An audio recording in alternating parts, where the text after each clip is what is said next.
একজন বাবা তার সন্তানকে কাঁধে করে ওই যে দেখতে পাচ্ছেন ছেলেকে কাঁধে করে নিয়ে আসতেছে।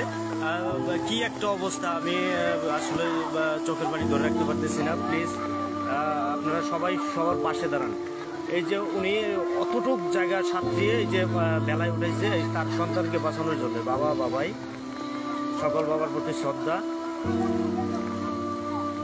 আমি ঝিনাইগাতীবাসীর যুব সমাজকে আবারও বলতেছি, আপনারা পাশে দাঁড়ান, বন্যার্ত মানুষের পাশে দাঁড়ান। রক্ষা করুন শিশু সন্তান, রক্ষা করুন তাদের গর্বে, রক্ষা করুন তাদের হাঁস মুরগি গরু ছাগল।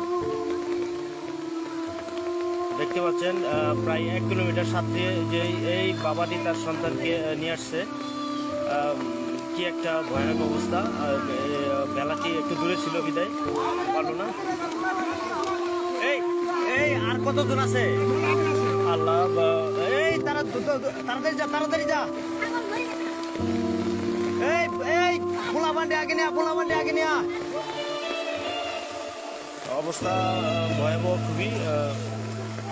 আমি আবার আসছি লাইভে।